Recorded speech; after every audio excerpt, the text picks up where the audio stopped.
And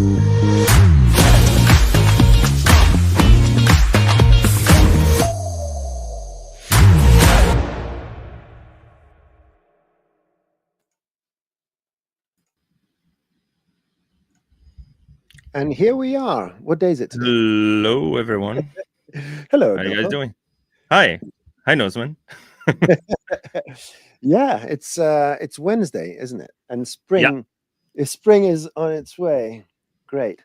So welcome everyone to this extraordinary month when it comes to content, because you're mostly going to be watching Rodolfo do fantastic things in ZBrush, and in particular, we are going to see how we can create high quality uh, gaming assets, and we're going to have quite a few goodies along the way for the next 4 weeks. Yeah. Now, another change we have is that we're not going to do housekeeping at the beginning, so that you can just dive in and watch the content. And we may take a break somewhere in the middle or towards the end. It depends how interesting the stuff that Rodolfo is showing is going to be, which I'm sure it is. And I'm going to forget about everything and just watch. That's why it's recorded on YouTube. Yeah, exactly. So you can rewatch it at your own at your own pace and your own leisure. Now, one thing So I do want to say, because it's relevant, is that if anyone has any questions relevant to the subject, I want to ask you very kindly not to ask general ZBrush questions here. We do have quite a few places where we can ask questions. Let's try and keep it relevant. And if you do have a question, please preface it with capitalized question so that we can distinguish it from general comments and compliments you're going to be throwing towards Rodolfo's way. And yeah, without further ado, I'm not going to say anything else. I guess everyone can hear us. And I'm going to save the hellos to everyone in a few minutes, because I want to see what Rodolfo has in store for us. So, Rodolfo, I'm putting up your screen. And hey, there it goes. let's say cheese to the camera so we can get a nice little shot. Cheese. And I'm going to remove our otherwise beautiful faces, our Mediterranean faces, Yeah. from the screen. So, hi everyone. So, in case you've just joined or it's the first time here on our YouTube channels, I am the ZBrush trainer for Maxon. My name is Rodolfo. And what I do and what I did before I joined Maxon was I was an environment artist working for games and animation, virtual production. And even before I was a ZBrush trainer, I always used ZBrush as the main core tool for the entire pipeline for modeling and texturing. And so I felt like this would be a good opportunity to just showcase the power and the core capabilities of ZBrush when it comes to video games. I was inspired very much early on by id Software, which you guys, I'm pretty sure you know if you're gamers. They had a presentation at our ZBrush Summit in 2022, I think, where they showcased that they did everything in ZBrush, including all the game assets, UVs, and etc. So what I have here is a bunch of different assets that we're going to go through throughout this series, right? We have 4 streams already scheduled on YouTube. Just in case you're not aware of that, just go down to our playlists or live tabs and click notify me in case you're forgetful like I am. You forget stuff. So you just click notify me and you'll get an email and you'll get a notification on YouTube that I think it's a day before or something, right? That you get a notification when it's going live so you don't forget. So what we have here is an example ZPR that I made. I've been building actually throughout the months alongside my general ZBrush training responsibilities at Maxon. And these are part of a video game environment that we're building internally with, well, mostly the ZBrush team and the Cinema 4D team. We're building the assets to go into Unreal, right, in this case. So we're building a level which includes effects and materials. And I can just showcase that real quick before diving into ZBrush and how I use this. So this is Unreal, right? And what you guys are looking is just a work in progress of an environment that we are continuously building. This little model you see over here was also sculpted in ZBrush from scratch, including the game ready asset. This is a game ready model, and this is the same model technically, but reusing some of the textures. And well, it's not the same model, but it's the same. It's a reuse. It's reusing the same asset as this. So this was modeled by our own ZBrush trainer as well, Ian Robinson. And everything else that you see here, there isn't one single asset that you see here, including the rocks, etc. Well, maybe with the exception of the effects, which we'll get into at a later stream. But everything else was entirely sculpted in ZBrush. Like literally, there's nothing here that you might wonder, is this mega scans or whatever. I can tell you, of course, there are some tileable textures here that are being reused in our material system, which we could get through later when we talk about going from ZBrush into a texturing package and then applying those textures into in Unreal for you to use, and maybe use Cineware. There's some stuff with Cineware that Cinema 4D has that's super powerful to do a direct link to Unreal. So in this case, we have this scene over here. And so every single one of these assets is just a reusable. These are rocks that was sculpted in ZBrush, and they're just modular, right? So you can basically pop them in and combine them, and then the texture is using a triplanar projection with a few masks that makes it look like it's one organic shape, even though it isn't. Those are just basically dozens of rocks like assembled together. So I wanted to go through today, because today is our let's say game prop modeling section, which is kind of like generic, because basically what we do is we model a modular kit, right? Or something that would be like the building blocks of the environment. And then we start blocking it out directly in the engine. And then we also mix those modular kits that might use trim sheets or uniquely modeled, basically textures, uniquely textured material. Oh, Jesus, uniquely textured models. Sorry, it's late in Germany. So and basically we combine those to make it look like it's less repeating and less modular in a sense. So what I have here is a scene with a bunch of different models that you can find on our downloadables. Actually, if you've signed up for that, we have some of these assets that I'll be showing in our description. So let's get right into it. So basically what I wanted to show you guys is a way for us. Let me just first start off with opening up this little asset here. This might take a while because these are huge ZPRs. I actually just provided in the description the Z tools. So in case you're wondering, a Z tool does not contain undo history or your document size and style. Like basically any customization you made to your project is not included in the Z tool. But I provided every single model that I'll be showing on the description. So if you want to follow along, or if you want to rewatch this later and see what you can do with those assets and try them out, maybe try your hands at something like retopologizing and then texturing something. Rodolfo, if you may, are you going to provide the scene files? It's in the description. There okay, was okay, yeah. So they're already there. Good. Yeah, there was a form that was sent out, and I think you have to fill that out, and then you get either the whole package for the whole like 4 streams, right, that we're doing, yes. Or you get the wow, where are the rocks? Jesus, they're not here. Oh no. Oh, there they are. Okay, so there we go. So these are just a few sketches that I did that are not relevant to anything, those 2 little guys over there. But this is what I started with, because initially I thought, okay, this is going to be a cave environment. So what I did is I started sculpting a few rocks that I figured, okay, this might be reusable. So what I do a lot of the times is, as I'm sculpting, this is already kind of like almost finished actually, but it is retopologized. So I have LODs and stuff. So we're going to go through that.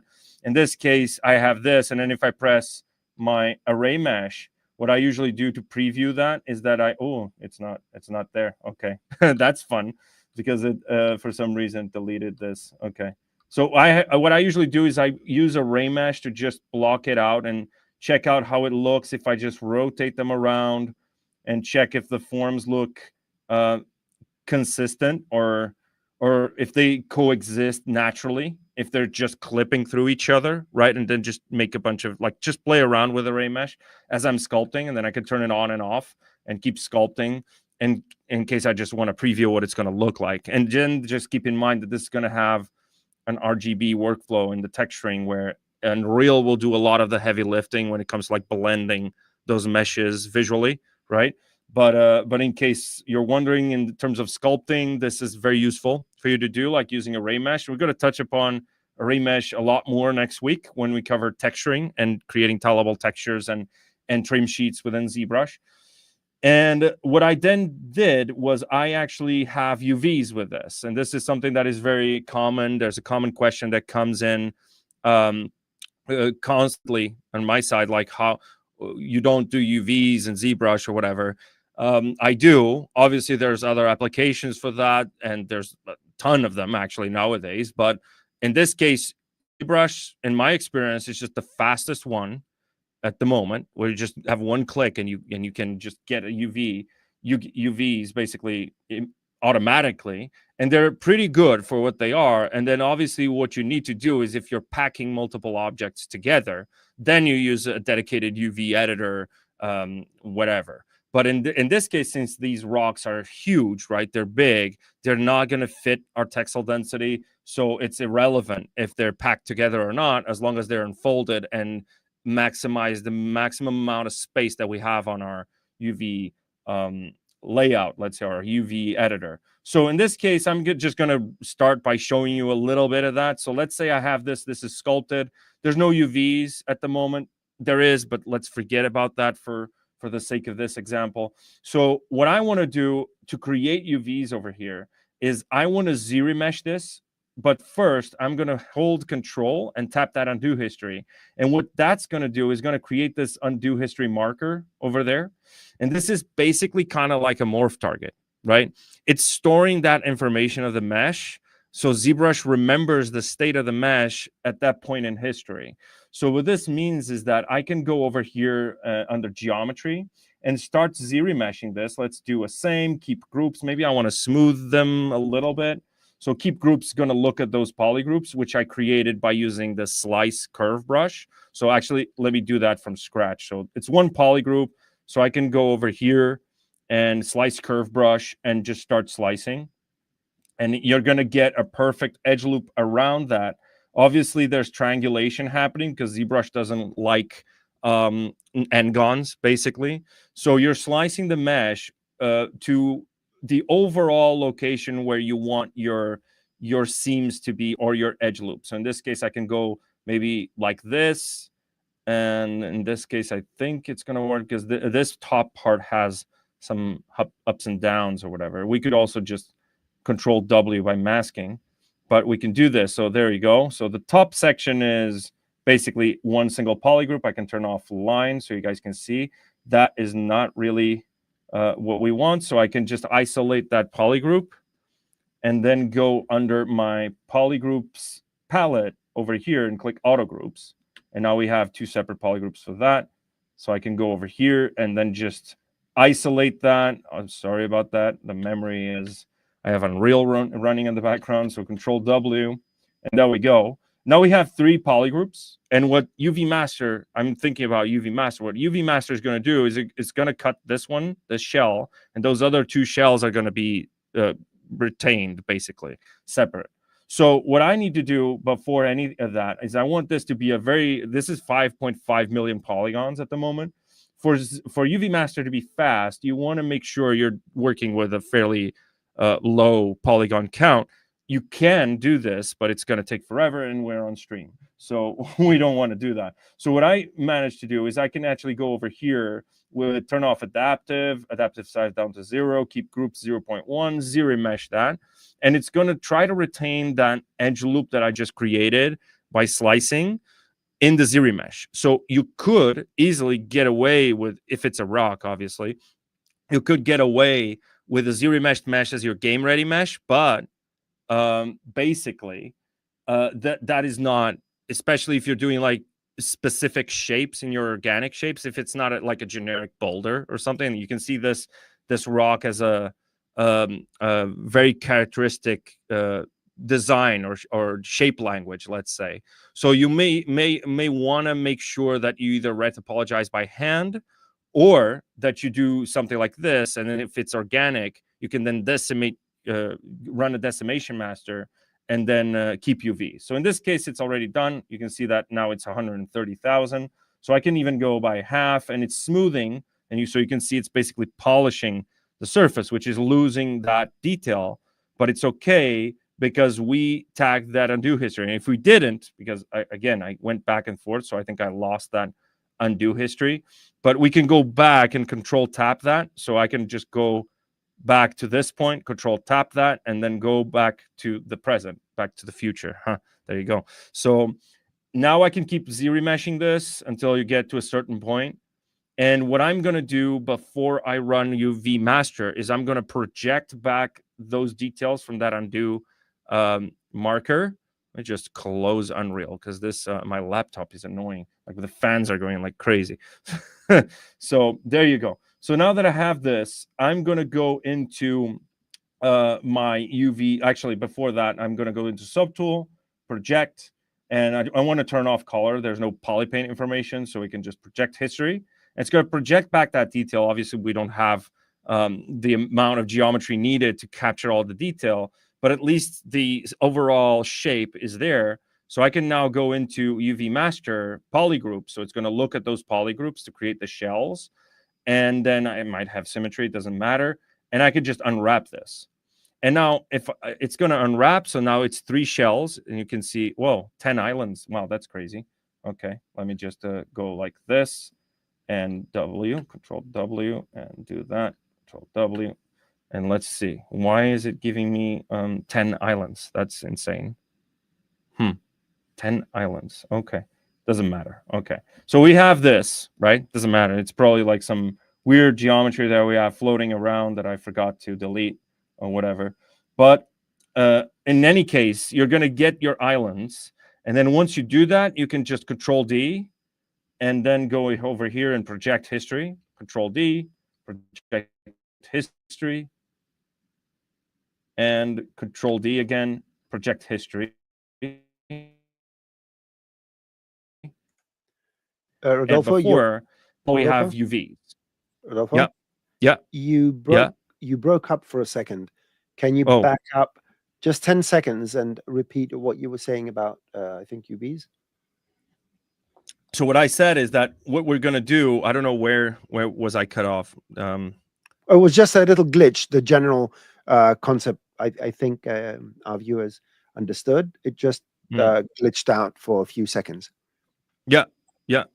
Okay. So what I said was that basically what you have is the ability to create UVs using UV master with polygroups. And then once what you need to do is actually subdivide the mesh a couple of times. Let me do that again. So we have something like this, right? Which is projected with UVs. And now I can just Control D, project history, and Control D again and project history. Whoops. Why is it asking me to save? Okay. That is weird. Project history and Control D. I pressed Control S, sorry, instead of Control D. So project history, and effectively what we're going to get is basically the same mesh with the same amount of detail, but with UVs. Am I cutting off again? I just saw my face going like choppy, right? Yeah, a bit. Okay, so we basically decided to do this just because what we want to do, project history, run the UVs, all of that. What we want to do, since this is organic, is we want to use something called the decimation master. In this case, we don't need a specific like edge flow or whatever. We can easily get away with something that's triangulated and decimated. And here's the cool fact. If you're using Unreal and if you're using Nanite in any sort of way, Decimation Master is actually the ideal way for you to work in terms of retopology, just because Nanite will look at the source meshes ratio for triangles and quads, and then it will tessellate based on that ratio. So if we have and what Decimation Master will do is that every time there's a high frequency detail or a small shift in planes, Decimation Master will give you very small triangles. And whenever there's a big flat surface, it's going to give you a big triangle. And Nanite is wired to work like that, to basically look at that ratio and retain that ratio, and then dynamic tessellate it. So you're never going to need that many geometry in a flat plane, right? So Decimation Master will prepare your mesh ideally for Nanite. So in this case, what we have here is that we have the ability to, for example, what I need to do, basically what I do is I usually duplicate this. And now if I duplicate this, I can delete that undo history tag. I can go to Z plugin and go to Decimation Master, and I want to press this keep UVs button. And now I want to pre-process this. So now if I pre-process this, and now you can see we already have like LODs over there, but I'm just running through the entire process for optimization. In this particular case, I'm going to run through all the other features, ideally, if we have time, for optimizing and getting something that you sculpted in ZBrush into game ready state, let's say. So in this case, it's done pre-processing because it's only 1.7 million polygons. Well, only, that's what I say, but you know.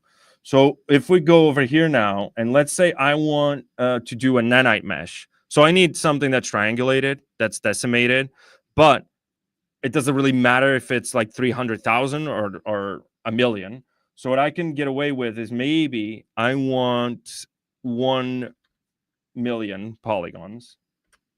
So if I do decimate current, it's going to decimate that and retain. You see, like there's bigger triangles, smaller triangles. Maybe this is too much.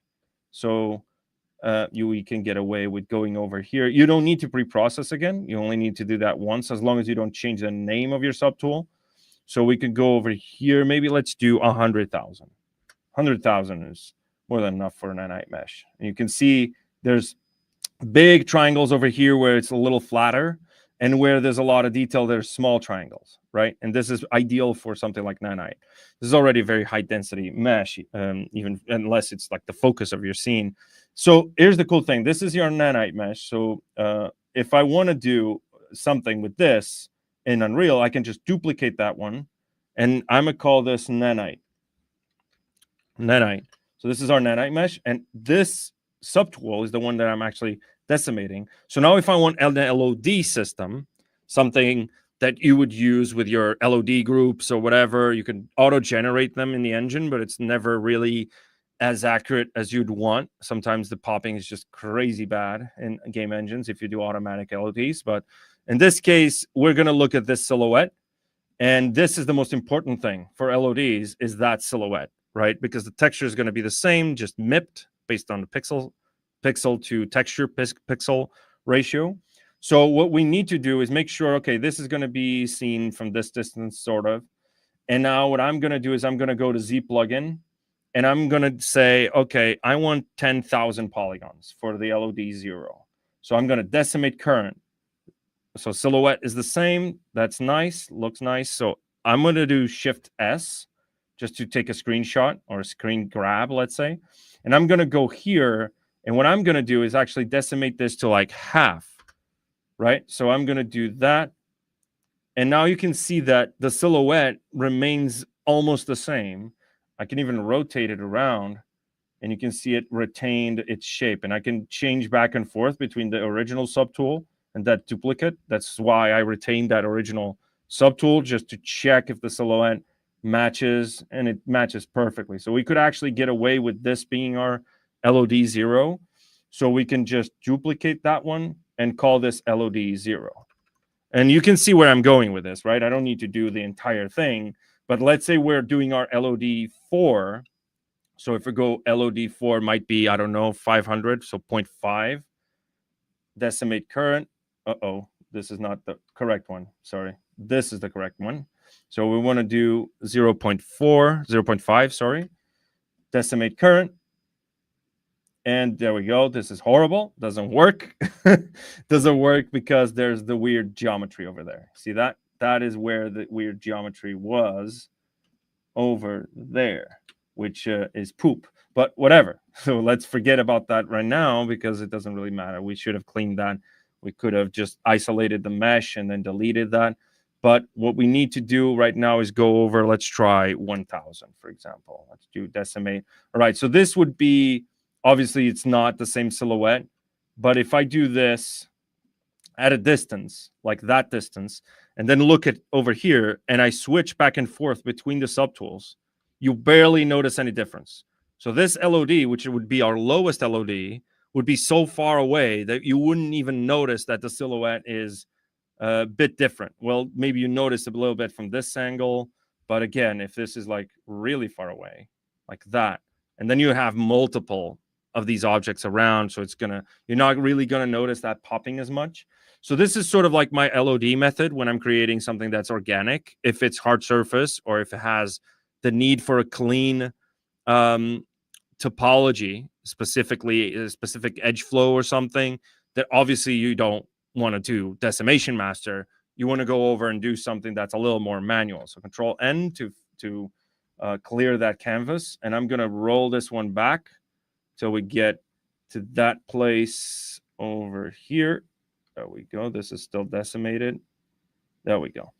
So if I want to do some manual retopology, we just run through ZRemesher. We just showed Decimation Master with Keep UVs for nanite and LOD workflows, and then you can export this with visibility sets. What I want to do right now, let's say I want to do a specific edge flow or something for retopology purposes. There's at least 3 ways you can do retopology in ZBrush, right? Manual retopology. That's what I mean, right? So this is all before we're just getting the boring stuff that I know most people are like, oh, I don't like retopology. I don't like UVs. Oh my God, why is this guy talking about retopology and UVs? If you're in the games industry, you know for a fact, especially if you're a junior, that that's going to be your day-to-day. Like there's no escaping that. You're going to need the fastest and the most fun or less boring, let's call it, way to do your retopology or to do and get away with a really good result that's production ready, regardless of which method you use, right? So in this case, basically what we're going to do is we're going to run through the 3 methods. In this case, we have the old school one, and I usually start off with this one because it's the most precise, but it's also a throwback to all of you OG ZBrush users in the audience, right? So if you guys remember this one, please ping on the chat, say, hey, I remember that. Like the member berries from South Park, like just to go like, hey, I remember. Okay. So sorry, that was a little throw off. So let's go over here and insert a Z-sphere. In this case, we're doing Z-sphere retopology. I'm going to create a new visibility set, just isolate everything except that boulder, turn off solo mode. And what I need to do is I want to make this Z-sphere clip in the middle of that model that I want to retopologize, right? And if we had, for example, a ZRemeshed mesh that we want to start as a base, we can also showcase that, how to bring in something else, maybe a low poly cage or something that you have. Maybe you did some Cinema 4D auto retopology or whatever, and you wanted to use that as a starting point. We could also do that, and I'm going to show you how to do that. So in this case, we have this, and what we can do is we can go over here under our topology, and we want to click Edit Topology. Now, once we click Edit Topology, you can see we no longer have the ability to move the Z-sphere around. So if I press Move, I'm not doing anything, right? So I can go to my draw mode by pressing Q, or that little button on the top, and I can start tapping and creating quads on the spot, right? And then if I press Move, I'm moving that, and it's snapping to the surface, right? So this would be the equivalent, let's say, or not actually, because there's another one that's more closely related to that. This would be the equivalent to what you have in most other applications that do retopology. So you can actually create your points and then delete them by pressing Alt, and then just connect points and keep moving. Obviously, this is more time consuming than any other method that I'm going to show. This is the most time consuming one because it's very manual and very precise at the same time. So what I usually do is I combine all 3 methods. I never use just one, right? Because this is ZBrush, right? You can combine whatever you want, create your own workflow. And my workflow uses both 3 ways to do retopology. So this is number 1.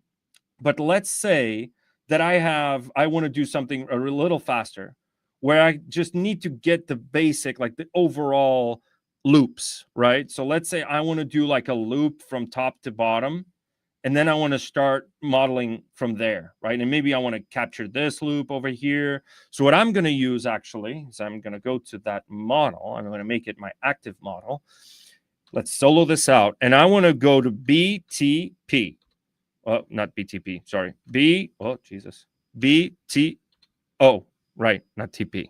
TO, which is topology, for the topology brush, okay? So the topology brush is a curve brush, and I'm pretty sure if you already used any curve brush, like an IMM curve brush or an extrude alpha curve brush, whatever it is, you're pretty familiar how it works. It's like a curve that you draw on a surface, and then you can go over here and it snaps to that point over there. You see that? I could just do that and it's going to snap. Actually, this one didn't, but I can go over here and start attaching those points, right? I can smooth out that curve, and then I can keep drawing this, right? I'm going to delete. To delete, you just hold Alt, and then you drag over the part you want to delete, right?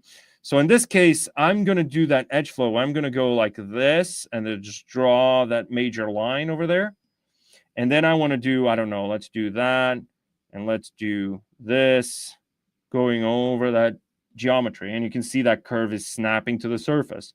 And now what I need to do is actually start drawing the cross sections, and I'm drawing the topology and the edge flow like I would draw on a sheet of paper. Basically, I'm sketching that topology, right?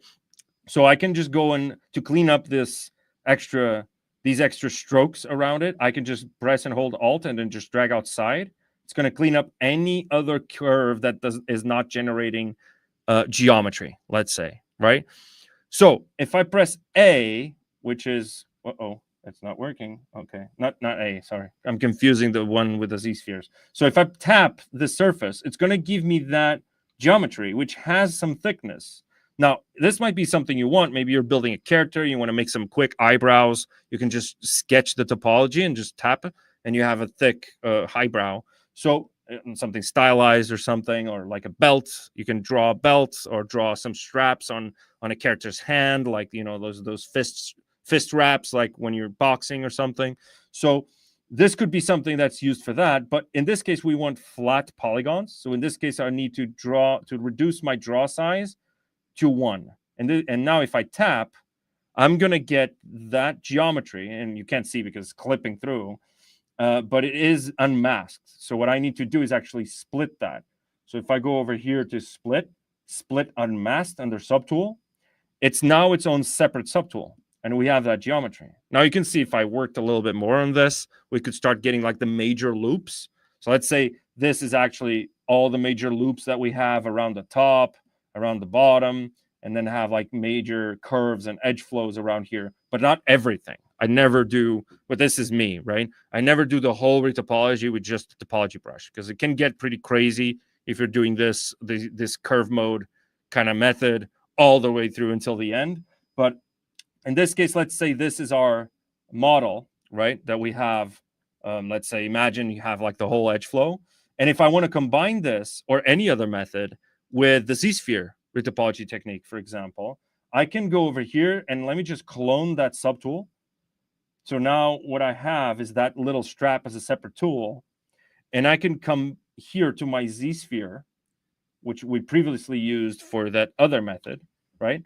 And I can go back to my topology tab, delete topology, and I turn off edit topology and click select topology. And now I can select that subtool. So if I select this, now my Z-sphere will know that this is the topology I need to tweak. So I can now, imagine I have the whole, like the edge flows around the model. I could just use the Z-sphere technique to connect all of those major loops, right, that I set on using the topology brush, because the topology brush is just so much faster at drawing like an entire edge loop, right? So then we could be precise in the latest section of the retopology process and leave the more artistic part of the edge flow, if you could call it that, of the edge flow part of the process to the topology brush. Now, there's another one, and I'm going to show it on this little guy that we have right here, which is the third method, which is ZModeler. right? Using ZModeler. And I already know what people are going to ask, right? And they're going to ask, when is it coming for the iPad? We already announced it's coming. So you guys just need to wait, right? Hold on to your seats. We're about to release that whenever we need to announce, right? So we announced that in a video. Everyone was excited. That was super cool. But I'm going to use ZModeler in this case for retopology. Now, what you need to do if you want to make your own ZModeler retopology brush is all you need to do is tweak your actions using ZModeler, right? So you can go over to an edge and you can say, I want this to extrude. I want to extrude edge or edge loop. And you want this to be snap to surface, right? Instead of free move. So now if I extrude this, you can see it's snapping to that surface. And the same thing goes for your point actions. I want to move by my point, by brush radius, but I need to snap to surface. And in the face actions, I actually want do nothing, because by accident, I could tap that and then, extrude a face by accident, and it's going to create all sorts of, poop, geometry poop, basically. So if I move this point now, it's snapping to the surface of that mesh, right? So this would be more like any other application for retopology, but it's a little faster, because let's say I want to extrude that edge loop. I could just extrude this one and then tap Alt, and now I'm extruding the entire edge loop. And now I can go over here and move, and it's going to snap and weld that. So now I have a triangle over there, and then I could just keep moving. So again, I would use this in combination with the topology brush and the Z-sphere retopology if you want to be super precise for some reason in a specific area. So that is for retopology. I think we've nailed that in under 10 minutes, I think. I don't know. Am I speaking too fast? Do you guys have any questions regarding this? Is there anything that pops into your mind that you want to ask? I know I'm going crazy. I had 2 coffees, man. I'm going like like a machine gun. I don't know if that sound is the sound of a machine gun. You're doing well. You're doing well. Let's see. I've been having some personal discussions here with my friends. Everyone is very much focused on what you're doing. Let's see. Blah, blah, blah, blah, blah, blah, blah. No real questions here. No real questions. Well, silence is golden. The golden silence. Yes. We do have a question. Well, it's not a question, it's a request. I'm just going to put it out there because why not? Let me just go and find it here, because I need to find it in a different place. 1 second. Oh, where is that? Oh, there we go. So here's a question. Please, 3 pleases. Could Rodolfo do a 0 to hero 4-week style course for ZBrush for iPad? Please. Do you have is there any content for ZBrush? Yeah. We have a getting started. It's not really a 0 to hero, to be honest, but I've heard from people that are beginners and industry professionals alike that it has been useful for them getting into ZBrush for iPad. So we have a getting started series on our YouTube channel, Maxon ZBrush YouTube channel, that's called Getting Started with ZBrush for iPad. So I don't know if I can just pop that in. Let me see. There it is. So if you go to our YouTube channel, over here, you have this playlist. And if you are on your iPad, you can actually, there's a little help button. And if you click that, it's gonna show tutorials. There's gonna be a tutorials button there. If you click tutorials, it's gonna bring you to this playlist, which is the Getting Started series. And this is where we put out like the new content, anything that's new on ZBrush for iPad, any feature that was not covered on the original Getting Started series is going to go to this playlist anyway. So if you go and watch this through the end, you're going to be pretty comfortable with using ZBrush for iPad. I wouldn't say from 0 to hero, because that's a different sort of approach, right? As a former teacher, I know there's no such thing as a let's say a 4-week course that wouldn't make you, a freaking Rafael Garcetti in 4 weeks, right? That's ambitious, right? But at the same time, project-based tutorials, yeah, exactly, yeah. Right. That question. that was right. So, ATD Films, this is the right question. Right, right. because that's the kind of stuff you're going to find on the ZBrush YouTube channel. Mm. So Fantastic. for project-based tutorials on ZBrush iPad, we still have not done that. But yeah, that's an interesting request. I might need to think about. I'll think about it. All right, Rodolfo, think about it. There you go. You nudged. You moved the needle. You moved the You needle. moved it. Ask You your moved the question. needle. I have one more here. By Blood Rapture, is there a way to turn off edge loop selection on lasso? Ooh, not that I know of. I never used that feature, to be honest. Like the edge loop selection. You mean like this? I Right? don't even know what the question means. Yeah. So if you do this, it's going to select that edge loop. See that? Yeah. It's going to collapse. It's not collapsing. It's just selecting that edge loop. I think that's just one of the things that the lasso does. It's not something that you're supposed to. Well, basically, if you want to select something, I would use the select rect, because the select rect does not have that feature of selecting edge loops. Select rect would just select whatever you clicked on using Control-Shift-Tap. Select lasso, one of its things is actually the ability to select, or deselect in this case, an entire edge loop, because this was like before, this was introduced before ZModeler was around. So you can see like the use case of this would be to select like a strip of this and then Control-Shift-X to grow that selection, right? And now you have something like this, and maybe you want to, I don't know why you'd want something like this, but whatever. You can extract this, create some thickness or whatever, and make a belt or whatever it is, right? So this would be... Isn't the lasso supposed to be a freeform selection, or is it is, but in ZBrush you have that ability, so you can select like this, right? But then you can also go over here and just tap one of those edges. You can see it looks like ZModeler. You see that? It looks like it's looking at the polygon, the edge, or the point. If I select the point, it's just gonna select, you know, whatever, like we did with the select rect, if I click the point. But if I click the edge, it's gonna select that edge loop. Right, it's going to deselect that edge loop. You can see the poop over there. That's the poop. That's the geometrical poop. So, yeah. So this is a feature. It's not really. I don't think there's a way to. I'm not sure. I would have to ask, because I never turned that off anyway.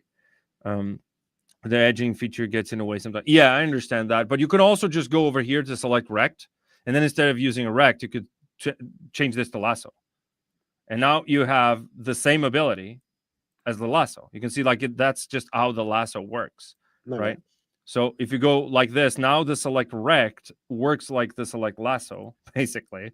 But then it kind of defeats the purpose, right? There's no one way. Like everything that you're doing here has its own purpose. You can also just turn square on for this, and you could just do that, right? And just make sure it's always square. I don't know. There are a few things on the stroke palette that if you click center, you could do this. And then you can, you know, so there's a few things that work it's beyond like a specific brush. It's more on the stroke type, regardless of what brush you're using. The lasso stroke type, I think, but I'm gonna answer that question at a later time, basically. But I think it's the way the lasso works in ZBrush that does that and has that ability. It just Blood Rapture says it gets in the way sometimes, which I can understand, although I have no idea the last 5 minutes what you're talking about, because I do not use ZBrush. Let me bring up a very serious comment. All right, more practical workflow, less theoretical, please. Alan R, I apologize for putting Rodolfo in this rabbit hole, but I think that Rodolfo has more practical stuff to show us. And on that note, what else do you have for us? Okay, so we've went through retopology, basically. Zero Mesher, retopology by hand, Decimation Master with Keep UVs on. So what I wanted to show you is one of the approaches. This is just one, all right? There's multiple. I've shown a few before on ZBrush Live, at live events, but I could show you, again, we have a limited amount of time, but I could show you multiple ways of doing this. But let's open up our previous file that we had before. I don't want to save this because it has a poop, as we've noticed that, like geometry poop. That's what I like to call it. So let's open up this project that I had for you guys, which is the high-end game assets ZPR. And we have an example there of just a simple prop. And this is sort of like the way I model a lot of the props that I build. is that I start off with a scale reference, in this case, because it depends on the type of project you're working on, depends on the block out of your environment or your game or whatever it is. But I always use a standard scale model reference that's about the size of a player in that specific game. In this case, in Unreal, it's usually 1.8 meters tall. Like the average third person mannequin is around that size. So I start with a human mesh something. Come on, why is this not? It's taking forever to load. It's a big project. But when I start with that and then model around that, because I want to make sure to make everything make sense in terms of UVs whenever I unfold them and pack them, I want to make sure they stick to the textile density around that same height. And you can see this in the rocks. Actually, I had the rocks here. Well, okay. We have this little guy over here, and we have a little plane, which is supposed to be the equivalent of a 4K texture. Right, this is the size, the real world scale size of a 4K texture, right? So I know that, for example, this model over here is going to fit maybe together with this one in a single texture. So when I start modeling something like, where is it? Oh, it's not here. I have to load that tool. Let me load that tool. I have a tool. Let me see. There it is. So when I start by modeling, let's say this chest, which I modeled for this stream in particular, I always start with that, and sometimes with a plane, just to make sure, okay, this can fit into a single texture, right? At least. So I wanted to show you guys how I start modeling using ZModeler and deformers, right? So let's get started. Usually, let me just start with this. Let me clone this off to a different tool. So to start modeling something like a chest, I usually start with the gizmo primitive, so I can insert something from over here, like one of the default ZBrush primitives. I don't really like this cube because it has a little pole over there, even though we might dynamesh it, but whatever. So I'm going to start actually with a cylinder. I start with a cylinder, and then I'm going to rotate it around, do stuff like this, right?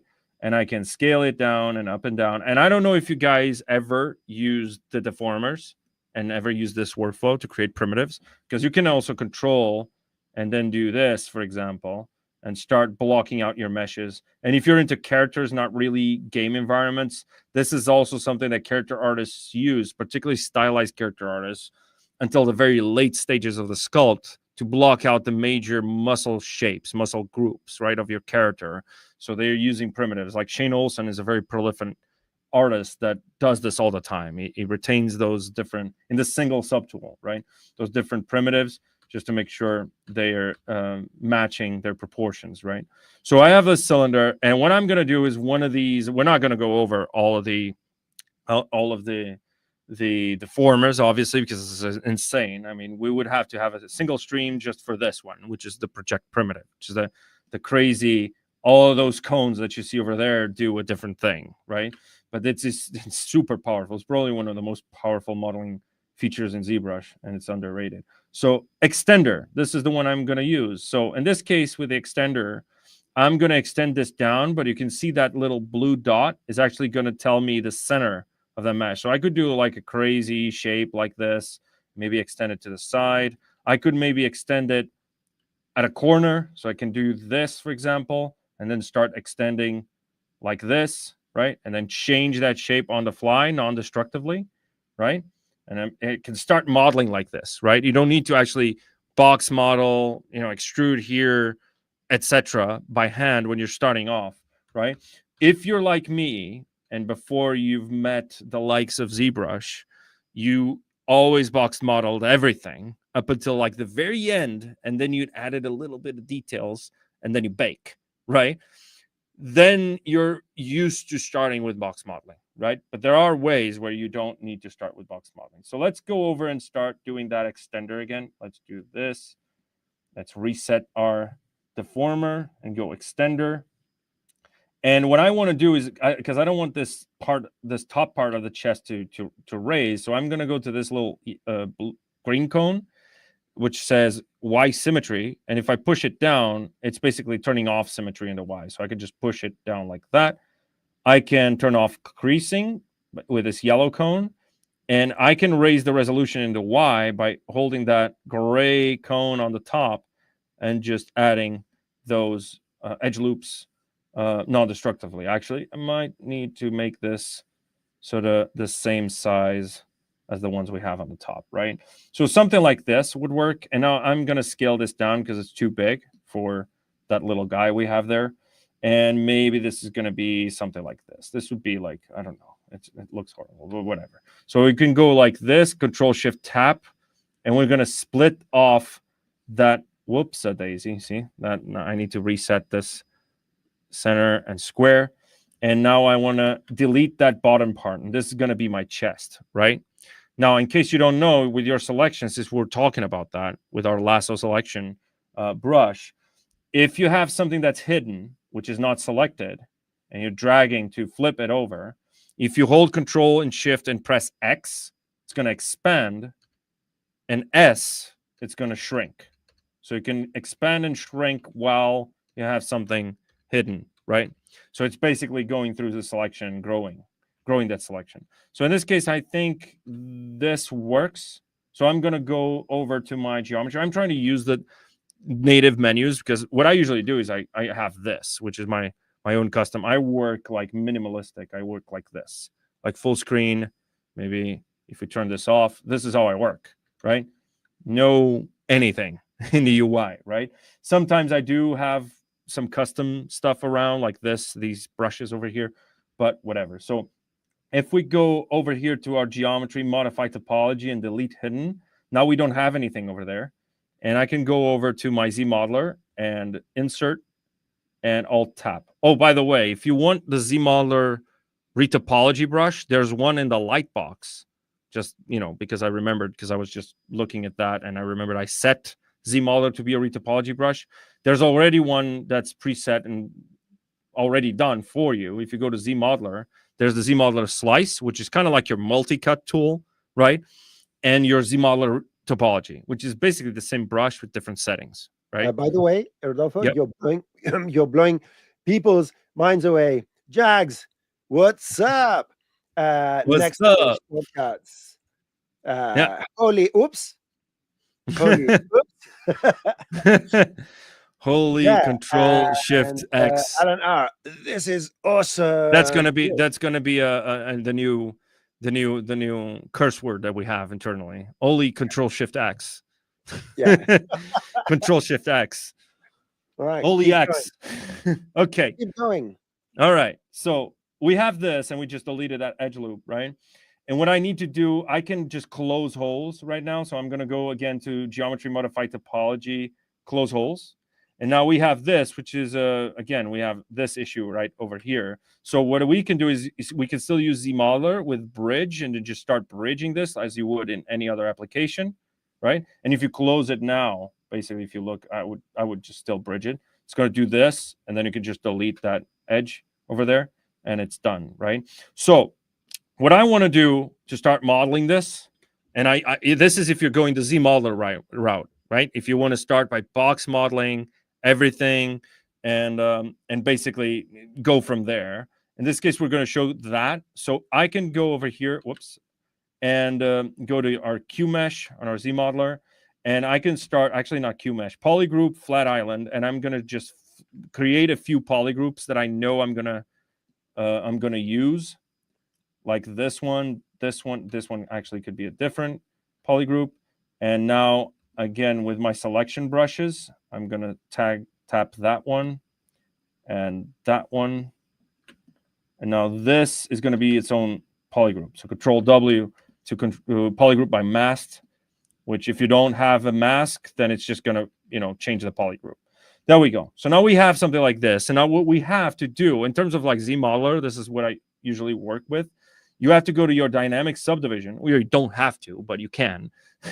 And dynamic subdivision is our way of showing like what it's going to look like when it's subdivided. It's kind of like your subdivision preview in a sense, right? So the yellow dots that you see over there are the actual points that we have in our mesh. And you can see my ZModeler is still looking at that original mesh. So D and Shift D, if you don't have any subdivision levels, D is going to turn on that dynamic, and it's going to tell you, hey, currently this mesh has 0 subdivision levels. Would you like to auto activate the dynamic subdivision? And you're going to say always yes, because that's what you always want to do, right? So we're going to have that, and then I can control how many subdivisions I want.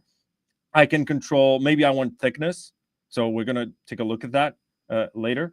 And maybe I want, I don't know, maybe I can crease, right? So the creasing and the dynamic subdivisions in combination are going to be paramount. So we have some polygroups, right? So you can go and crease PG, which is crease polygamy for anyone who knows, right? It's not crease polygamy, I'm sorry. Crease polygroup, right? So crease polygroup is going to crease every single polygroup border around our existing polygroups, right? So, and now you can control non-destructively the crease level while your model is being previewed, right? So you can do this, for example. You can add like 6 smooth subdivisions and a crease level of like 4, and you're going to get this hard-ish surface that you have over here. I could still go over here while it's under dynamic subdivision and go to my insert single, maybe multiple edge loop, keep polygroups, and then just do this on the fly while it's subdividing technically. So let me actually lower that crease level so you guys can see more clearly. So if I do, like, for example, crease level of 2, it's rounding out, right? And it's giving you that weird pinch because we have a pole over there. So we can go like this, maybe on the fly, and then go to this face and maybe inset polygroup island, or actually polygroup all, because we have a same polygroup on the other side. So we can do this, just to inset that, hold and tap Alt while you're holding your pen on that polygon to alternate between the different polygroups, right? And now if you do like crease PG again, you're going to have cleaner, basically a cleaner edge loop around that model, right? It's not as clean over here. That's because of the creasing, right? It just works differently. That space is not the same. That distance as well. Like we have less geometry over here than we have over here on the top, which means we could just insert an edge loop over there, but then we're going to get that issue. So there's multiple things you can do over here to fix that as well. We can just inset that polygon, for example. But at the end of the day, this is going to be sculpted on. It's not really like you're building a mech or something, or a car or whatever that needs to be like perfect in terms of like its topology. But you could. That's what I want to. That's the point I'm trying to drive home, right? Is that you can do all of this stuff in ZBrush. It's not like, it's not unprecedented. So there, even before ZModeler, people were doing hard surface in ZBrush, but whatever. So in this case, we have this, right? And what I can do is I can go over here and I want an alternate polygroup now.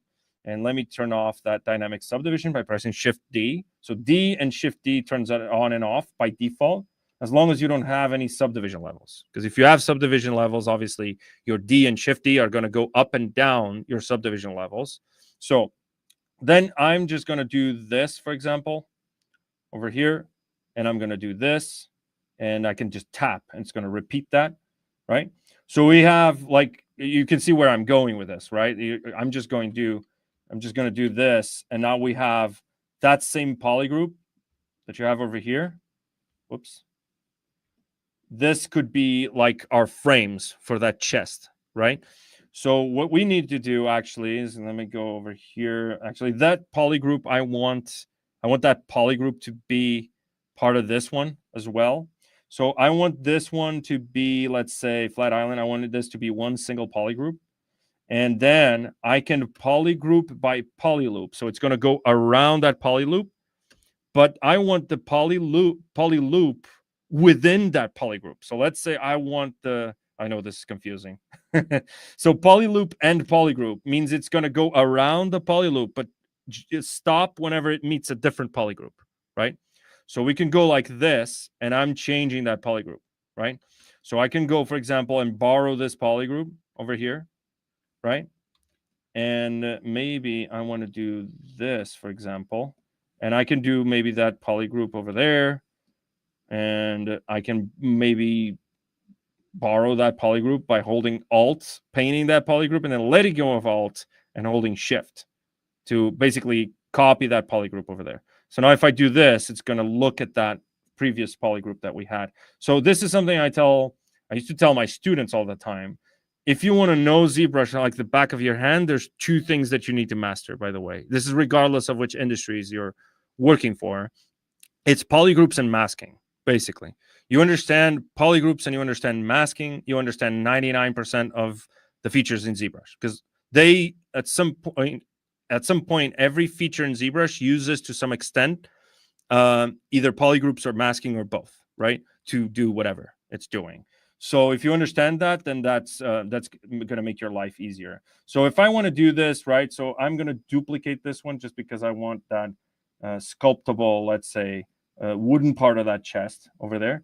So I can go over here and start Q meshing by polygroup all, and then just Q mesh that section over there, sort of like this, right? And now I have this, which is going to be my wooden section, right? And I can now Q mesh this one, holding Shift. Let's see if you guys can see what I'm doing. Holding Shift to inflate that a little bit, right? So now we have something like this, which works fine for what we're going to do. We're just going to sculpt a metal section, and we're going to sculpt a wooden section.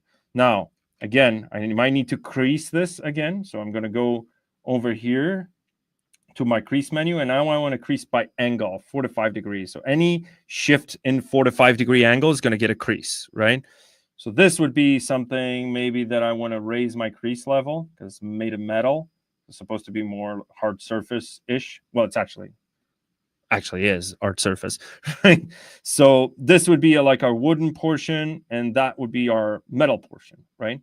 Now, there's other ways where you can design your patterns, and this is something that comes up all the time when we're talking about how to concept stuff, how to bring reference into ZBrush when you're starting to model the modeling process in ZBrush, right? Because this is what I do all the time. I start and end my modeling process in ZBrush, never leave the application, right? So to concept out a piece of geometry, so let's say I want to start designing patterns or whatever.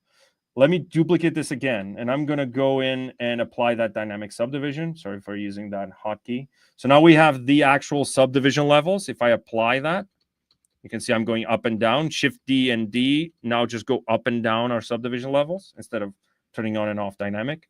And I want to delete lower. So I'm going to go to my geometry, delete lower.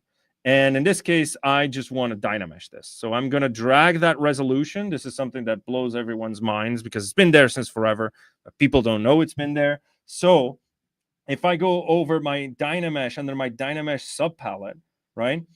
And there's this little resolution slider, right? If you click and drag, now it's a picker. So I can pick the geometry on my model. In this case, it's all very consistent. But if I do this, it's supposed to change based on what I'm seeing right now. So I could do this and let go, and it's going to pick that resolution to be optimal. So if I look at this, let's say I want this density all over my mesh, because this is a little horrible. So if I click Dynamesh now, it's going to have that same density. It's the exact same density, even though it might have reduced some of the geometry or increased because this has poles, right? So it's not ideal. So let me do that again for you. Just do that. You can see the resolution slider changing as I'm moving it around the mesh, right? And then click Dynamesh. And now it's going to retain that particular resolution that I picked. So in this case, we have 1.6 million. And let's say I'm designing shapes here. Let's say I want to design a specific shape.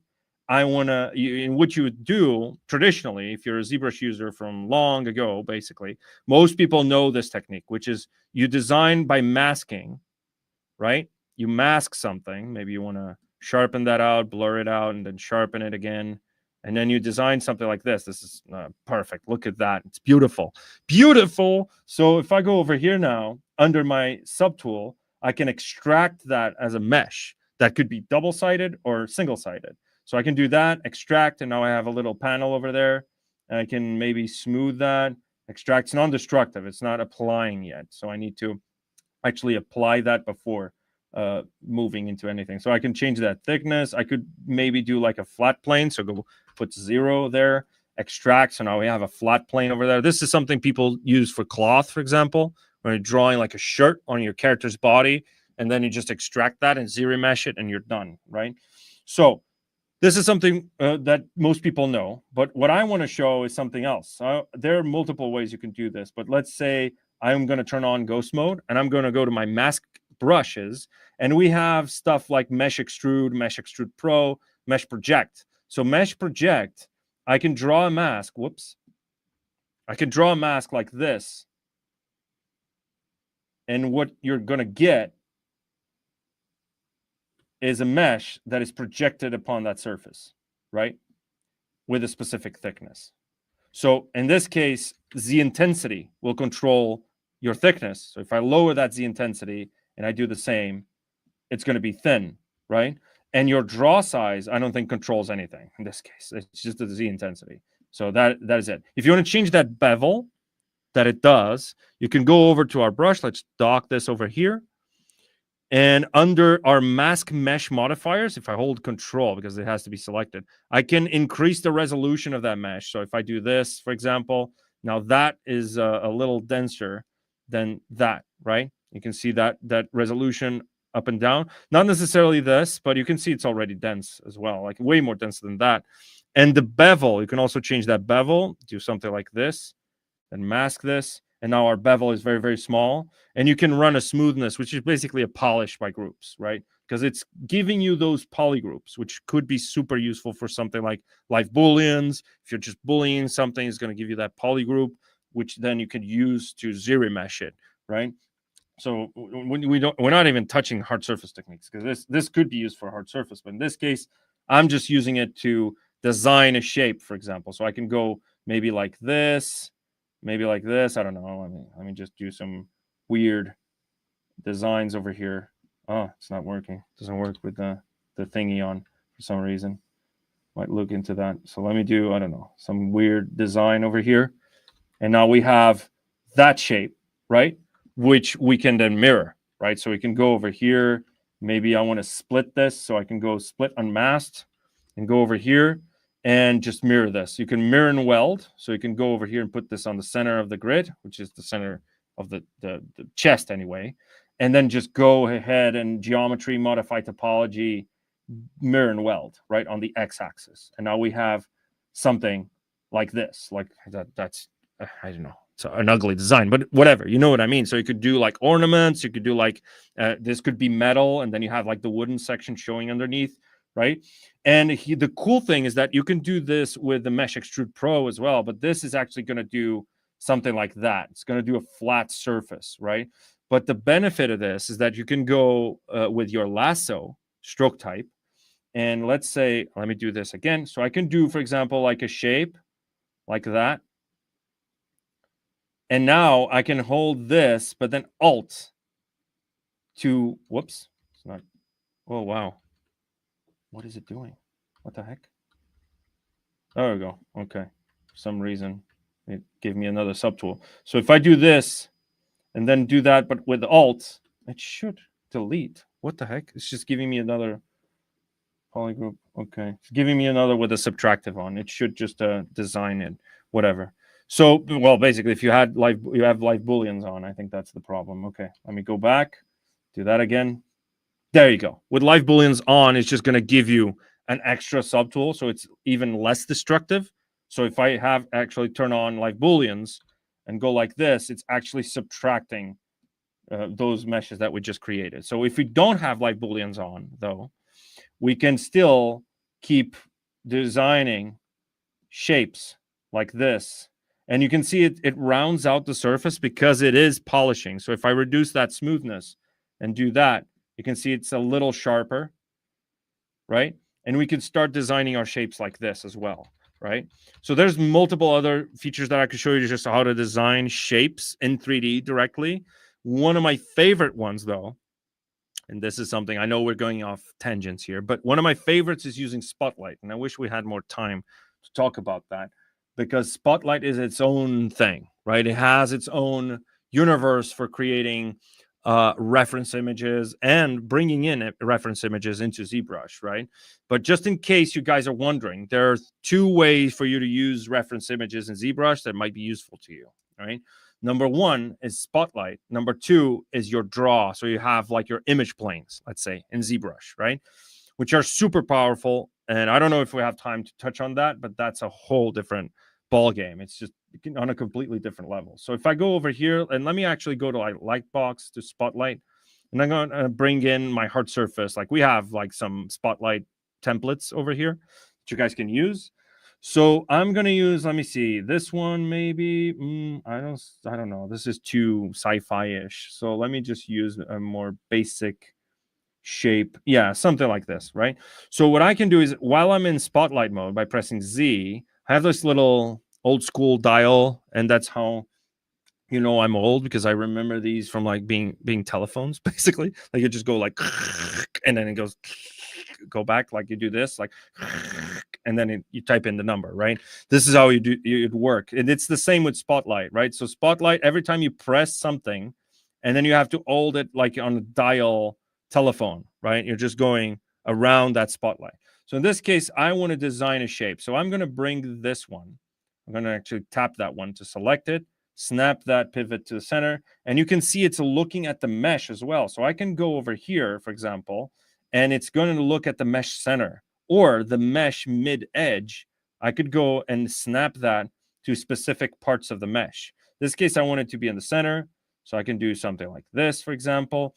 And now what I have the ability to do is actually I can repeat that pattern. I can repeat it like this, for example, which I don't want, but I might want that. And let me turn off that so I can see what I'm doing in terms of design. So I can extend this as well. So like the extender that we just showcased using the gizmo, but in this case, it's a 2D extender, right? So I can go over here to my extender and just extend this out, right? And maybe make it like that, for example. And I'm going to turn off everything except that because it's getting a little messy. So let's say I'm going to do this, right? And I like, okay, this is a cool design. I like how it is, but I want to add some inconsistencies over here. So what I could do, we have a Boolean system inside of Spotlight. It's basically a Boolean system. So it could go like with this diamond shape, for example, this diamond shape, and then just bring it over like that.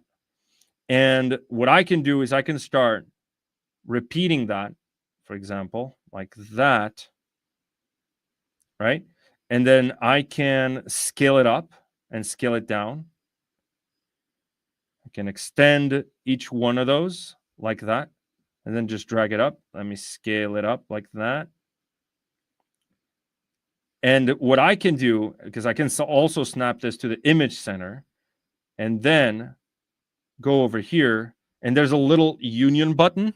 If I alt tap that, it's going to delete, basically do a union, right? It's not going to work probably because this image is not made for this, but whatever. So if I do a union, it's going to weld that, even though it isn't. Wow, okay, it's not working. But let me see if I can, maybe it's the opacity. Let me bring the opacity to the maximum. And again, your pin spotlight needs to be 0, and then hold Alt and tap that, and it's not giving me the cut, but whatever. Let's go back. Let me try to do just with a simple triangular shape like that, for example. Actually, let me do this like that, right? And again, opacity to the maximum. Whoops, opacity and union. Oh, it's repeating because it's repeating, obviously. Oh, Jesus. Sorry, guys, late. So I'm going to do this, and then I'm going to first design one, and then go and repeat it. So there's an order to things, like with most things in life. So if I do this, now I have a union there, and that is the image. So I can do the same thing, but with a subtractive one, and I'm cutting that. So I can use different images to just subtract and subtract like so. I could even maybe extend this, maybe do like shift. Whoops. Why is it not? There we go. Maybe make this a little taller. I don't know. This looks horrible, but whatever. And now I can just go like this and mirror this image, right? So I can go and mirror by pressing shift and this little button.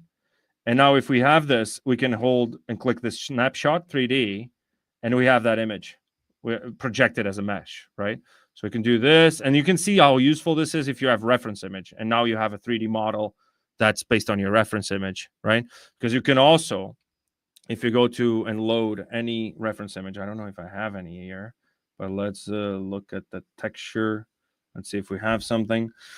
Maybe not. Maybe we don't. Let me see. No, we don't. But if you add a reference image that has like a background, like a black and white image, basically, you can either turn it to black and white and using Spotlight, or and then you can project that, right? So you can just project a 3D image, your 3D image as a model. And also, if you go over here to paint, and now you turn your paintbrush on, you go on and select your paintbrush. Let me just move this this dial out of the way, and I'm gonna reduce that draw size, and I can effectively start painting away shapes like so. For example, I'm gonna paint that away like that, paint that. Maybe this looks a little like, you know, I don't know, just start painting away. And then there's a little part that's like a little bit black, but it's not full black. If it's full black, then it's going to be transparent. ZBrush looks at a PNG, for example, and reads that as opacity.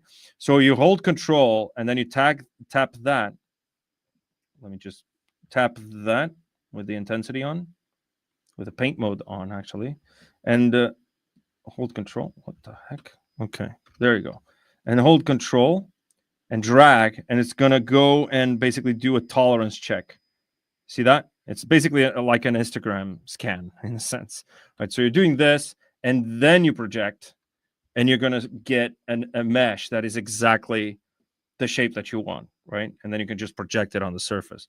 Now, if it's straight, like that mesh project method, what we could do, and I know I'm going off on a real tangent over here, but bear with me. So if I scale this down, let's say, let me turn off that one. And we can also just project a negative of this. So if we go like this, for example, let's say I want this projected over there, right? So what you could do is you could go, there's a brush, what was it called, damn it? There's a brush called oh, that's not the extractor. Oh, Jesus, old school. Jesus, I forgot. It's the wrap something. What was it called? Mesh project with live Boolean on. Yeah, you can. So basically, if you have live Boolean on, if you go over here, if this is what you're thinking, like the snapshot 3D. So let's say I want to rotate this like that, holding Shift, scale this down, go like this. And now, if instead of just tapping that screenshot 3D, hold Alt and tap that, and you're going to get this. You're going to start cutting your mesh, right, on the fly using that image, right? Obviously, what this is doing is just adding another subtool with the subtractive mode on, right? But it's doing all that work for you, so you can easily just ideate, right? So, yeah, I'm talking nonstop, guys. So if you have any questions, okay, question time. Yeah, time. Okay, please do. I need to drink some water. Yeah, have some water. A quick one from earlier, Alice Fonzo. When you talk about texturing in ZBrush, do you mean texturing with polypaint, or No. is that the way to do it?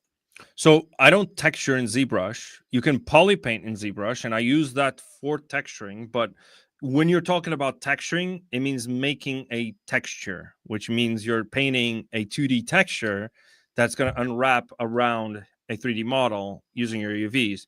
And that for that, you have dedicated tools such as like Substance Painter or something like that, right? But if you want to speed up that process, so let's say in this case, if I look at that other chest that I was designing, right? If I want to have like the low poly be one single mesh, let's say, instead of having like all these separate meshes for each part of this chest, if I want the low poly to cover this entire area, but I want to distinguish between, for example, this iron or steel or whatever, and this wood, I would apply polypaint to that just so Substance can read that and make a mask, right? Because polypaint is vertex color. Matchmaker, that's it. Someone in the chat, give that man an award. Matchmaker, that's the brush, right? That I was looking for. So you can see, like, I forget, man. I forget names. I forget everything. That's it, Jonathan. Woohoo, Thank you, Jonathan. You just won. You just won today. Matchmaker. That's an old one. You want an applause. There you go. Yeah, you won an applause. That's it. Okay, wait. We have a dumb question here. A dumb question. Rapture, I love I dumb have questions. to tell you. Yeah, but I want to say one thing. There is no dumb question. Yeah, Like, that's my number one rule. Even if it's an easy question, it's never a dumb question. Right. Otherwise, you would not have asked it. Okay, so Blood Rapture changed the Z hotkey to Z modeler, and now the spotlight selection doesn't work anymore. How? Sorry, don't go change my Z hotkey to Z model. Okay. How do I fix that? So how do you bring back that hotkey being spotlight instead of Z modeler? Yes. Is that the question? That might be it. If that's the question, then it's easy. So to set up a hotkey, all you need to do is go over any button that you want, Control and Alt to set the hotkey, right? And what you're doing when you're doing this, turning on and off spotlight, is you're doing this, right? You're turning on and off over here, right? So this is your Shift Z. So it's this. And then Z is actually going into spotlight mode, which is, where is it? Oh, Jesus. That was another thing over here. So you mean Z or Shift Z? Because Shift Z is working. So if you had, whoops, let me see if I can. How did you put a hotkey to the Z modeler? Where is the Z modeler? Z modeler. There you go. Z, not Shift Z. Okay. So if I do Z, it still works, right? Even though if I turn off spotlight, so I just set that hotkey and it works, so it should work. If I do that, so go to Z modeler. Let me go customize because sometimes you might need to do that, or go to brush over here. Where's the Z modeler? Let's say this one, right? And I press Z. All right. Okay. So now if I press Z, it's going to switch to that Z modeler. But if I have spotlight on, oh, it's actually not working. That's a good point. I have no idea. Thank you for bringing that up. I thought that would work regardless because I already had that at one point. Okay. That is a good point that we Okay, now revert it. Revert it? Alan, so basically, what you want to do is you want to go to preferences, go to your hotkeys, and just restore your startup hotkeys because you have a startup file. That's the startup hotkeys. So if you do that, what if you have 25 other Hot Wheels? Sorry, my kid is my son is 11 and he plays with Hot Wheels. So hotkeys, not Hot Wheels. I would have to get back to you because I do know that there's a button that does this. There's a button that does this, right? This is referring to something, right? That is doing over here, but I'm not sure what it is because I don't use it. I just use the Z button. But in case you want to change a specific hotkey, you can go to that file, to the hotkeys startup file, and just change that one specifically, right? So there's a text file that is basically our hotkeys file. What if you want to migrate to another computer or something? That's the file you're going to take with your hotkeys. If you open that up, there's all your hotkeys listed there. So you can just go over there and basically change that specific hotkey. That is how I would do it. Yes, exactly. Edit the hotkey file and change that. Or again, if you have like 30 other hotkeys, for sure. If not, just restore. Did you read Alan R's comment? I think Control Alt to reassign the hotkey. Yeah, so I have Z modeler slice in this case. So if I have Control Alt and tap, Control Alt and tap, and then Z, do this, right? If I Control Alt and tap again, and press Z, it's gonna basically already assign. It's not gonna do anything, right? It's just it's still like let's go clay buildup and then press Z. It's gonna go to Z modeler, right? So I usually do it. This is just advice, regular advice. Whenever ZBrush has already a hotkey that's set for that, and you want, for example, B is already there for brush, right? But I have this as well, and I have this, which is your live Boolean. So what I do is I use the combinations of Alt, Shift, and Control with that particular key. So if Z was already set to Spotlight, you could maybe do Alt Z, for example, or something, or macro to go to your Z modeler. instead of just setting it to Z, right? Because Z is very common. It's a key that's used all the time in every 3D application. Like Z is very, like Control Z wouldn't change that, right? Because that's like universal, right? Control Z is something you wouldn't change. So I would say maybe Alt Z or something, and check if it has a hotkey already assigned to something. Whenever ZBrush gives you that warning, is because there's something that's rather important that already has a hotkey assigned to it. But So it's a good, I would, yeah. a good piece of advice is if you want to have some fun, just go to your colleagues' computers and mess up their hotkeys. Just, no, don't do that. But that'll be fun to watch. You know, April Fools. Make sure that their projects are backed up. Yeah, like, but back up their hotkey file, their original hotkey file. Otherwise, you might get fired. You know, like, just don't tell anyone you did it. You know, that's oh, that's the key. Okay, right. What else Get it? Do we have? That's the key. Rodolfo, show us more. All right. More. So for this segment, I mean, we have so much stuff that I could show you guys, like for reference and stuff like that, like how to bring in reference, how to start modeling, let's say. So we could go on and on and on for all we know, for eternity, to do to basically create this in various different ways. So yeah, let me just show you the matchmaker, because that was the brush that we were looking for last time, but there it is, matchmaker. So what this does, it's basically a drag rect. If I just drag that, it's going to match that curvature. Obviously not, it's not perfect because it had that subtool intersecting there. So if we do this, it's going to match that curvature of the next subtool, and then I could just move this into place, sort of like this. Right now, it's matching that part of the subtool, which I don't want. So in this case, I might turn off that one and then just go like that, and it's projected. And now I can turn that back on and then maybe move it out a little bit. And now we have that design, which we just made with whatever tool that you guys want to use, because we just have a bunch of them that we just created. Now, if we're designing, for example, that particular shape, like let's say we could use live booleans with clip. Like another method would be something like duplicating this. So I can duplicate this, inflate it just a little bit. So I can go over to deformation and inflate it just a tad, like that, right?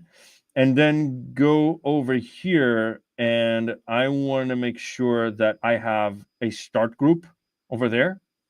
And now I can insert, for example, a massive cube, which effectively, if I turn on live booleans and put this in subtractive mode, what I'm doing is I'm just cutting that shell that I just created with that inflate, right? So what I could be doing is I could be, instead of doing a subtractive, do an intersect. So it's only going to show whatever is inside of this cube, right? And now I can start basically dynameshing that cube, and I could start going crazy with maybe my knife curve brush, maybe do something like this. You can see I'm already designing that shape. It's going to crash, isn't it? Yeah, and it's going to crash. It's an own bug.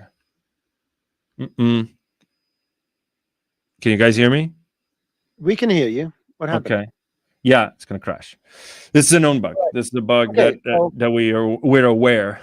Okay, what we're going to do, let's quickly do there you go. Housekeeping. I'll do a housekeeping very quickly. Yeah. And paste a few things for anyone that doesn't know or wants to be reminded. I'm going to paste a link in the comments. This is being streamed on 3 YouTube channels: the Maxon Training Team YouTube channel, the Maxon YouTube channel, and the ZBrush YouTube channel. And as far as being recorded, it's probably going to be on the Maxon Training Team YouTube channel, where we're going to host the recorded ones. Now, if you click on that link I posted, it will take you to this page here that has the events over here, the link to Synoversity. Sign up if you want to receive news from Maxon, and the Training Team YouTube channel. You can also ask your questions for the Ask the Trainer session. We have one tomorrow. And you click here and you go through the links and you ask your question. I get the spreadsheet and I check the questions and try to go through as many as I can, or you can join us on the show. Now, if you go to the events, we have all these nice curated events for you. Look at this beautiful chap here. These are the trainers that have been planned. This here is the great stuff that Rodolfo is making. Anyhow, the Maxon Training Team YouTube channel is where we're going to get everything hosted after the fact. Maxon YouTube channel, where we're watching live, but it also has tons and tons of presentations and project breakdowns and all sorts of events. This is where most of the events go. By the way, I'm going to be at NAB. Come and join us if you're in Vegas this year. Yeah, I haven't been there since 2019. And of course, the Maxon ZBrush YouTube channel that has so much stuff. I don't know if, yeah, if people have enough lifetime left to watch all the content we have. Of course, go to Cineversity and watch the tutorials, especially the ones I've made about nodes if you're interested in cinema body. So scene nodes, 21 is the count at this point, plus some older ones. And also go to ZBrush Live. Let me paste this in the comments so you can go and this is the calendar where all the ZBrush Live shows are linked. And of course, go to ZBrush Central. Wow, it's all things ZBrush. Yeah, the thing is that this depresses me because I'm not an artist. I'm an engineer, self-educated engineer, and I watch these things and damn, I feel jealous. No, yeah, I feel a lot of respect for the people that do these things, but I'm jealous as well because this is extraordinary talent. And even if you're talented, you need to work extremely hard to get to the point where you can actually do these things. And I'm too lazy. I don't have the patience for this. Look at that. Yeah. Yeah, that's crazy. Anyway, well, come on. I'm digressing here. So, yeah. Oh, thank you, Blood Rapture. I'm gonna go this. You're an artist. There you go. I'm not, but thank you very much anyway. Okay, let's switch to Rodolfo's screen again and remove our beautiful Mediterranean faces from. Right. So yeah, after that little crash, yeah, you're right. Knife brush is a little risky. I'm sorry, because it does have. We are aware of this issue. We have engineers working on that. So that it was my bad. I should have known about that. This is the tease for next week, by the way. It's just how to make trim sheets using ZBrush, and this is just a tease. I'm such a tease. And then again, tile level textures with polypaint. Again, what someone was asking about doing texturing or using polypaint. This is what I use polypaint for, right? So I'm using polypaint to mask, in a sense, parts of that sculpt that I want to be different materials. So then when I bring it into Substance, it's going to bake that as a basically a color ID, right? Because it's still vertex color polypaint. So I was going to show you. This is another tileable texture. Oh, did I not import that? Oh, I didn't. Let me load that tool again. Okay, I can only load one Z tool at a time. There we go. Say, okay. There we go. Is it going to take forever? Probably. Yes. Let's see. All right. I don't know if we have time for this, but I just wanted to showcase using the same kind of workflows. What you can achieve is, for example, I have this door that I wanted to add to that dungeon. I want to have some sort of door because otherwise, it's a dungeon that has no doors. So you want to have a door. So I thought, okay, let me just start thinking, how can I use these workflows to come up with a door and then have it be modular in a sense where I can, because you're going to already tell that when I unwrap this, it's not going to fit in a UV, 0 to 1 UV for 4K, for a 4K texture, which is a first-person shooter kind of textile density, right? Like 4K for 4 meters, 1024 textile density. So in this case, what I want to do is I want to be smart about this. So this was using the same workflow that I just showed you with Mesh Project, right? Where we're just cutting sections, etc. And then what you can see is that this other side is actually an arrayed version of that. So this is the actual model that we're going to bake. We're probably going to bake it together with this wood with different polypaint colors. So if I go to my subtool, turn on polypaint, and I want to do is what I want to do is start applying that painting, is going over here and having pure blue, pure red, or pure green to separate the material. So in this case, I'm going to go to color, and actually I want to turn on RGB before that, and fill object.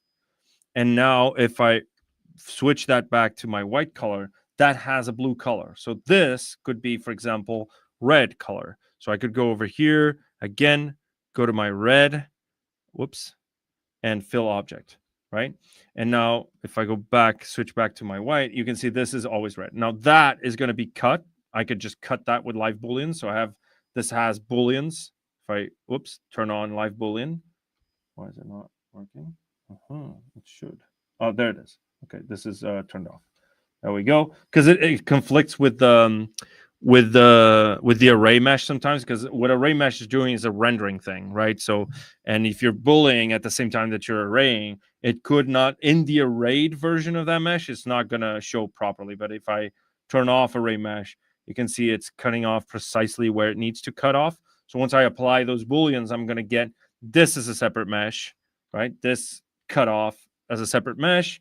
Everything as its own separate mesh that I can just bake on top of that. Same thing goes over here. So this is also modular, this other section. Let me turn off live Booleans because sometimes it doesn't allow me to select stuff. So this is also a modular arch. Let's say it's not finished by any means necessary. It's still stuff. There's stuff that is still just surface noise that you can see. And as you can see, I was still starting to sculpt that rock, that rocky shape, right? And then this is the same thing, and I'm actually going to bake one side and the other. So this array is actually a little bit more complex. I arrayed it and mirrored it from one side to the other. And then what I can do is in the engine, this is going to be duplicated over there and just rotate it around. And you're not going to notice that it's the same mesh because the back is made one way and this side is made another way, and it has different texturing details, right? So the same thing goes for this section. So what I do is effectively what I'm going to bake is just this. This is what is going to go into substance. So even this is arrayed. You can see that over there. So if I turn on live Booleans and I want to turn off that one, this is what it's going to be sent out from ZBrush into substance, right? Like the low poly, I mean, right? And then you're going to bake that color as your color ID in substance.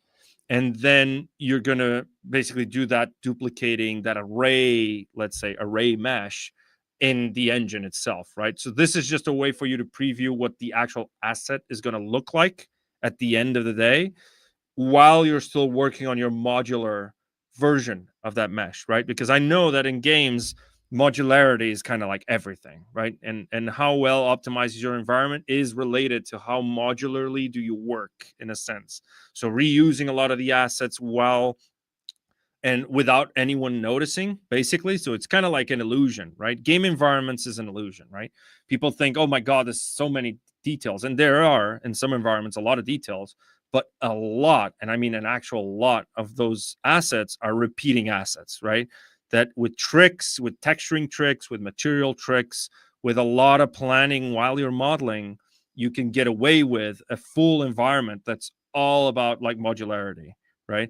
And you can see again, I just closed Unreal a few moments ago, but you can see at that environment, if you go back on the stream and you watch that environment, even though it's still noticeable in a few areas here and there, if you mix that with uniquely textured and uniquely modeled models, you can get away with a full modular environment that doesn't look like it's too repeating, too fake, right?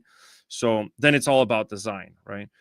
So I wanted to showcase just I just wanted to throw a bunch of information today because I know it's been a little bit of a big tangent, this whole stream, right? But because it's short, we can't really do like a model from scratch, from zero to hero. That's like as someone was saying on chat. But we can do is I can show you all these sorts of information, how I did this or how I did that. And in case you guys are wondering, I'm also streaming on ZBrush Live for anyone who wants to pop in and ask questions that weren't answered on this stream.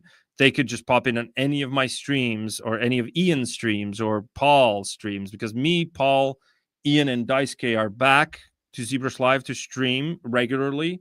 So we have Q&As very often where people could just also come in. If you remember something or you tried to redo whatever I did on this stream, let's say you go back after this stream and you rewatch it and you try to make it yourself or whatever I was doing, and there was a question that popped up, just pop in the next stream that I do, just ask the questions and I'll go on tangents gladly, as you've noticed by this stream. You know, I kind of like the tangents. That's the beauty of this, right? So yeah, any other questions that anyone might have before we wrap this up? No, there hasn't been any new questions. No, some really nice comments. I look like that warrior. Yes, I do. I'm a bit better looking than him, but he's not bad looking himself anyhow. Yes, so I guess this brings us to the end of this stream. I have to remind everyone that over the next 3 weeks, next week we have the next one, week after that, the third one, and then a fourth.